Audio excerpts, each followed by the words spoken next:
Good evening, everybody, and welcome back to part 2, How My Wife Became a Ghost. 3 years have gone and passed. May finally asked Jean, can I please go see my parents? I've been gone for 3 years. I miss them so much. Jean thought, why not? It's been 3 years. Maybe your parents aren't upset at me anymore. And the two of them made plans to go back to her home village to visit her family. His mother suggested the kids stay back because they were too young, and it was going to be a long journey. May hesitated, but eventually agreed to keep the kids home, while her and Jean went to her home village. That night during dinner, a crow suddenly flew into their home. It flew around the room and then suddenly straight into the wall with a loud thump. The crow, it fell to the floor. Blood oozed from its beak as it started to shake and convulse. Then the crow died. Jean and his father quietly removed the bird and buried it. Neither one said anything to the rest of the family. In the morning, Jean and May packed some clothes and wrapped up some snacks in a banana leaf. They spent most of the day traveling on foot through the humid jungles. At one point, the two of them passed by a cemetery. It was overgrown with plants, and they could see the remnants of old graves. On top of these old grave mounds lay gifts left by their families for the dead who rested there. As they passed through the cemetery, May heard someone cough from behind the grave. Jean didn't hear this, but she did. She held tighter onto Jean's arm. The two of them made it to the main connecting road. It was a large dirt road, but there would be more travelers from that point on. And from there, they could continue their journey until they reached May's home village on the other side of the valley. Late that afternoon, they arrived at the entrance of the village. May couldn't shake the feeling like she was being watched. As Jean was telling May about his friend, the two of them walked past a small open field with half a dozen cows grazing slowly. The cows suddenly looked up and stared at May and Jean. May stared back at the cows and noticed that there was someone standing behind one of the cows, but she could only see his legs. The rest of his body was blocked. The cow was blocking her view. She tilted her head, trying to see who was standing behind the cows. But then the sound of a vulture flying above them spooked her, and then she looked back at the field of cows. But that person was gone. The cows had returned to grazing on the grass, as if nothing happened. May shook her head in disbelief and continued walking towards her parents' house. As May and Jean came closer to the house, they noticed there was a little light in May's room. The light flickered and then died as they reached the front yard of the house. Jean, he walked up to the door and knocked, calling out, "Hello, is anybody home?" A quiet voice from inside answered, "Who is it?" "Hello, Mother. It's May and I. We have come to visit." There was a moment of silence, and May could hear the sounds of chairs moving and footsteps shuffling slowly towards the door. The door creaked open, and from inside that dimly lit room, her mother's face appeared. The mother covered her mouth as another arm reached over from the mother's shoulder and opened the door wider.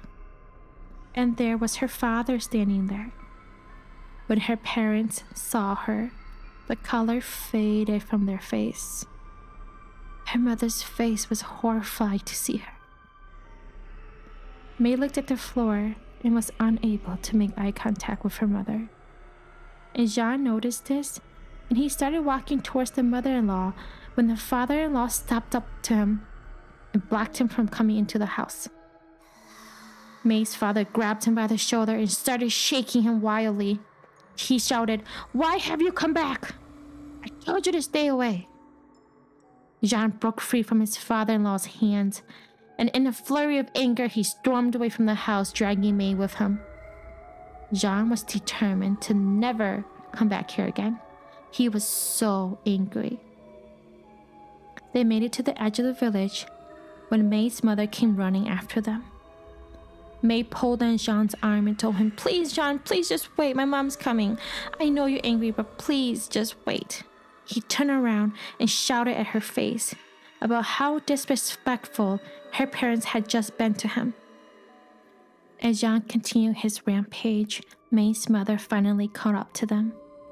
She was so out of breath. Without saying a single word, she grabbed her child's hand and placed a red pouch in her palm. May could feel the copper trinkets and smell the musty herbs inside the pouch. May's mother looked at her child, and then she looked at her son-in-law, and she wanted to tell him the truth. She really did, but she couldn't, because would the truth hurt more? Or was it better for him to just keep living a lie? And if he found out the truth, would he divorce May? And would that bring shame upon her family as well? During that era, being divorced was very shameful, but doing what May had done was even worse. It was like putting a hex on the entire family, and soon your members become outcast. Neighbors treat you as if you have a plague. And so the mother made a hard decision to just walk away and to keep that secret inside her heart that ate away at her soul. That was her burden to bear, and so the mother turned around and walked back home. On the way home, the two of them were silent. They walked through the darkness of the jungle as the sun was starting to set on the horizon. Zong led with an oil lamp and his rifle ready in arms, just in case there were wild animals waiting to make dinner out of them. May walked silently behind him. Jean didn't want to talk to May because he was so angry and upset at the situation. May didn't talk to Jean because she was too busy listening to all the noises of the jungle. Every little branch cracking, the wind blowing on the leaves, every bug, every footsteps. She heard it all. She was terrified because she knew what that pouch was for. It was a pouch that grandparents usually give to their kids to protect them, like a protection charm or amulet. The people of her village believed that these copper figures and herbs will offer protection against dark spirits and bad luck. While almost home, John made a smart comment about May's mother and the pouch that May received. John was walking in front of her when he said that, but from behind May, she heard a man's voice. "May, push away. There's no use in that." May tensed up. All the hair on the back of her neck stood up. She heard the sound of footsteps rushing behind her, and she screamed and took off running ahead of Jean. It was dark now, and so Jean ran after May. He tried to get her to calm down before she hurt herself from running in the dark. They were close enough to home that May just ran all the way home. She barged through the doors and ran to her bedroom.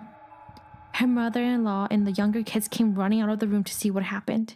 Seconds later, Jean comes running through the door out of breath. He's cursing at May. It was quite the commotion. Jean's father stopped him before he could reach the bedroom door, where May was crying loudly. She was too scared. She was in disbelief, shock, fear, panic. The voice she heard was the voice of her dead boyfriend.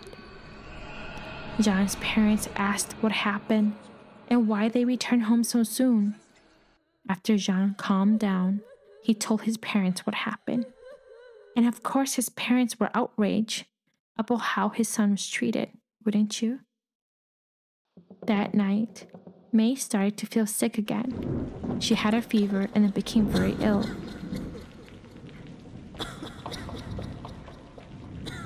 John and the rest of the family stayed by her side as the village medicine man came and tried various things to help May. After several days, May's condition did not improve. It was also around that time that the kids of the house started to see a shadowy figure move in the room at night, and even sometimes during the day. The kids would tell Jean, but Jean would say to them, "Oh, it's just your imagination. You didn't get enough sleep, or you must be tired." Late one night, Jean's little sister was sitting in the corner of the living area. From where she was sitting, she had a good view into Jean's bedroom, and she could see her sister-in-law lying in bed. In the candlelight, she saw a figure crawl up through the floor. It reached for the covers on May and started to pull the blanket down. At that point, that thing was only halfway out of the floor. And once the blankets were out of the way, it reached long fingers and arms up the bed. It started to pull itself out of the floor. Jean's little sister screamed and pointed. She kept screaming, and this woke Jean up. He ran into his wife's room. It was dark, and he ran in there blindly, and thus he tripped over the blanket that was on the floor. He hit his head on the bedpost, and this commotion woke up his parents as they all rushed in to find Jean crouched on the floor holding his head. "Oh, I think my head is bleeding," he tells his mom. His mother puts a rag on his head and looks around. The moonlight shined through the cracks of the walls, and the bed was empty. May was missing. She turned to her husband and says, "Our daughter-in-law is missing." The father helps Jean up, and Jean looks around the room. His sister finally gets the oil lamp lighted. She feels someone breathing next to her. She held the oil lamp up and sees the face of May staring down at her. She was standing in the corner of the room behind Jean's little sister. His sister screamed and ran behind her father. Jean grabbed the oil lamp and held it in front of him where he could see May. But May didn't move. She didn't talk. Her face was stoic, just as she stared at them with her empty eyes. She was swaying back and forth, back and forth. Her arms stayed limp next to her body, and her lips quivered as if she was cold. The rest of the family tried to get her in bed, but she wouldn't budge.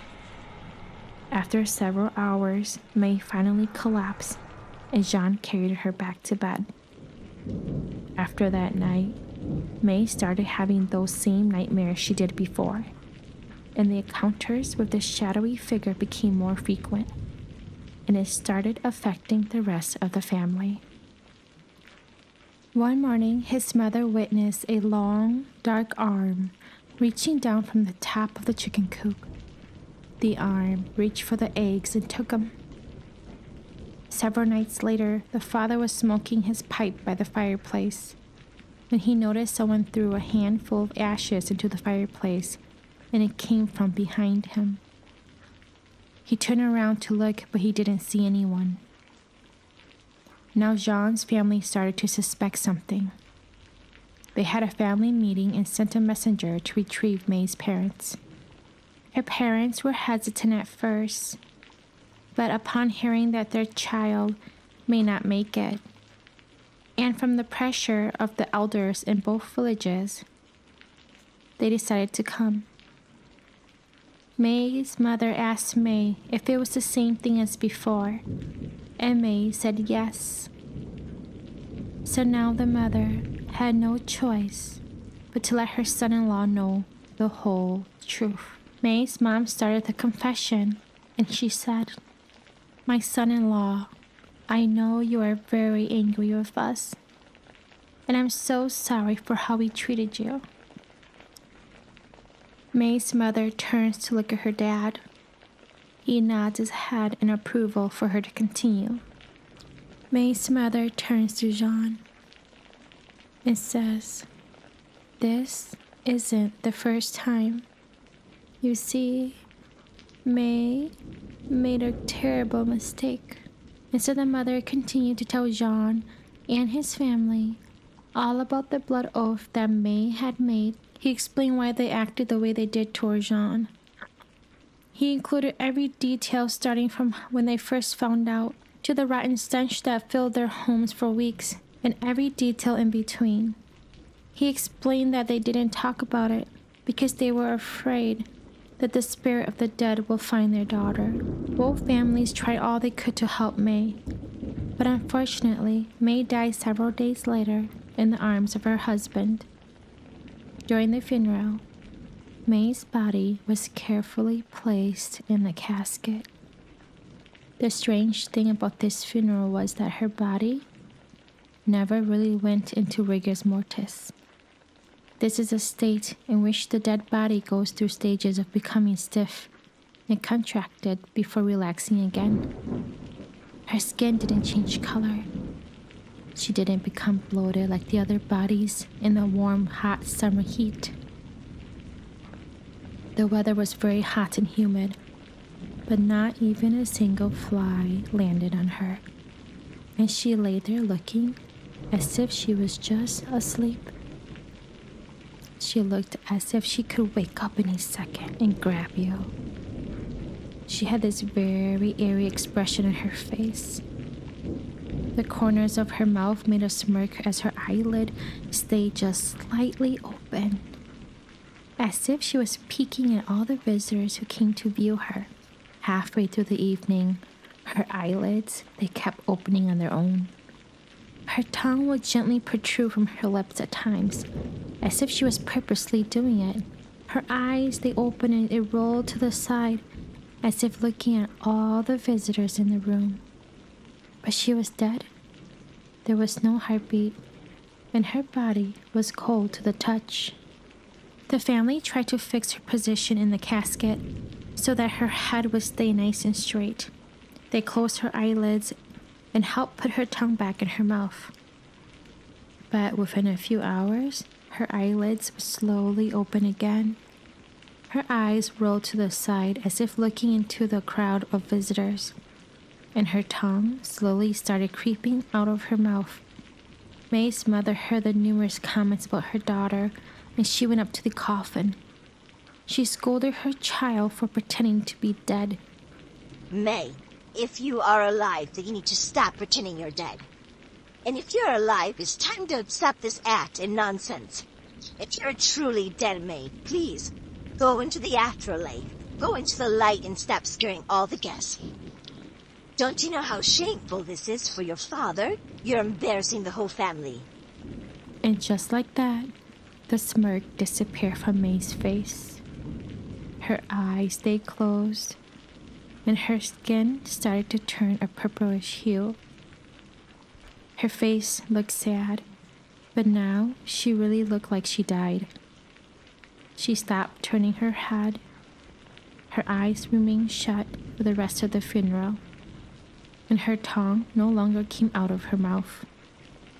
The next day, they buried her body in a cemetery deep in the jungle.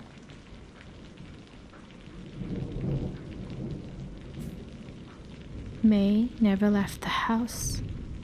At least her soul never left.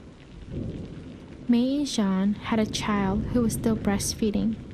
Without May, the family tried to make very thin rice porridge for the child, but it wasn't the same as mother's milk. So the baby cried all day long and all night long. Jean was exhausted. One night, he was just dozing off when he felt someone walk around him to the other side of the bed. He felt the bed creak as if someone was getting into bed to lie next to the baby. Then a woman's voice started to hum. It hummed the lullaby for the baby, and it sounded very much like his wife, the way she used to hum when she fed the baby. As hard as Jean tried, he couldn't open his eyes any bigger. His eyelids were very heavy and he felt paralyzed. There was a heavy sensation over his body and he just couldn't move his arms or legs. After several minutes, it sounded as if whatever it was moved the baby closer to Jean and then lifted off the bed. He was finally able to open his eyes and realize the baby was sound asleep. He took the baby with him out into the living area, where several other relatives were still up. He asked if anyone had come into his room, but they all replied no. Puzzled, he went back to bed and realized this was the first time the baby slept through the night since his wife died. This continued to happen for the next couple of nights around the same time. And each time, Jean tried really hard to stay awake. But he would find himself paralyzed and unable to move. He felt like he was in a trance, as if something had power over his body and it was weighing him down onto the bed. He couldn't get up. One night, Jean decided that he would try and stay up and fight through this. He wanted to catch whatever it was that was putting the trance over him. As soon as he was able to break free of being paralyzed, he stood up and chased whatever was in that room, but he couldn't see anything.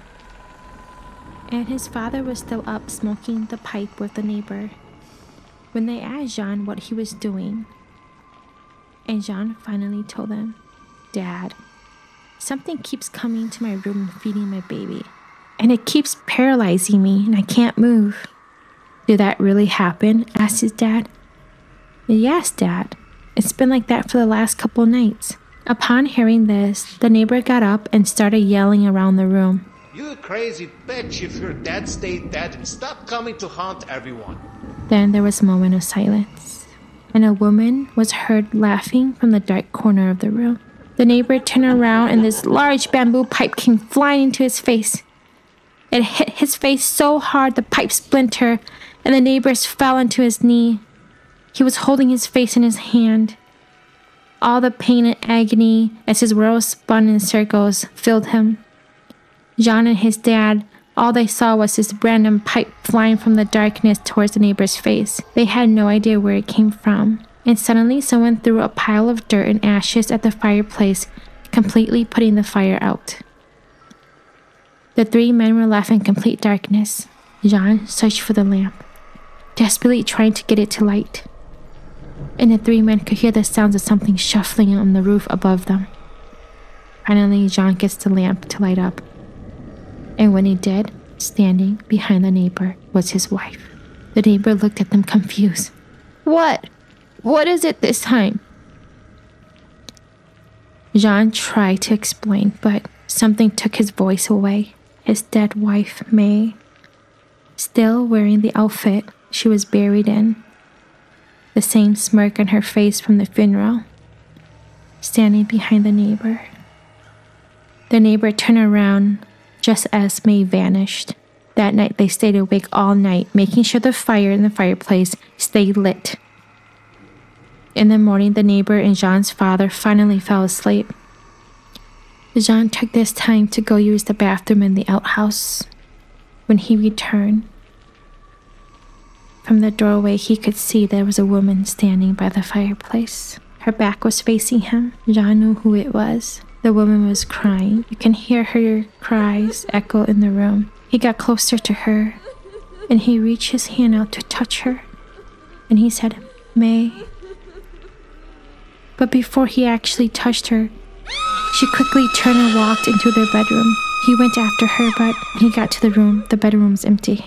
One evening, several weeks later, Jean was walking home from his hunting trip with his cousin. In front of them was a woman. The woman was carrying a big bag of clothing, and she kept walking ahead of them. It was common to see other villagers on this path, and so they didn't think much of it. But as they were watching the woman, she walked off the path, down a little slope and towards a large tree. Then she started to walk up the tree and onto one of the higher branches where she walked upside down. Her hair dangled from her head as she stood upside down, looking into the distance. over the valley towards where May's family lived. The two brothers quietly walked off the path and took the longer route home, making sure to stay away from that tree and area. Several months later, Jean's oldest child was laughing and throwing eggs at the pig pen. Jean saw this and quietly walked in the direction of his child. As he got closer, he could hear a woman's voice laughing from inside the pig pen, and there was eggs being thrown back at his child.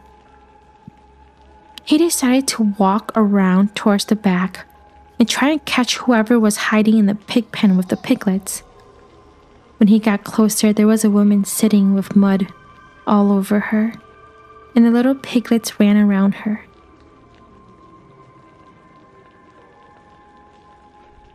His child was laughing happily and having so much fun. He snuck behind the woman, hoping to catch her, but right before he climbed over the pig pen, the woman said in a deep voice, John, stop. I'm playing with my boy. She turned around to face him, but it did not look like a human. Her eyes were hollow. Half her face was starting to rot away, and her head dangled from her neck as if there was no bone. Her head was turned sideways as she stared at Jean. But his child kept saying, "Mommy, play, Mommy, play." May turned her body towards her child and tossed the child another egg. He felt like he was in a dream watching this until his mother called him. John, why are you in the pig pen? He looked at his mother and looked back, and May was gone. All that was left were the eggshells. He looked up and his child was walking away, and it looked like the child was holding onto someone's hand. He ran after his child, picked him up, and went back inside the house. After this incident, people would see his wife looking through the windows of their bedroom. Family members would hear the voice of a female humming deep into the night. Sometimes Jean's younger siblings would catch a glimpse of someone looking through the windows, and when they went to investigate, there would be no one there. It was rumored that she died to fulfill the curse of the blood oath. But her soul never wanted to leave her husband and children, and so she kept coming back to visit them. A year later, after all of this, Jean decided to move his family far away. He never remarried and raised his kids with the help of his mother. Jean lived until he died of old age. Many years later, in 1957, a war came to the country and destroyed the villages where May had lived and died. Now, only overgrown weeds, plants, and wildlife exist there. Gone are the evidence of anyone ever having a home or a village in that area.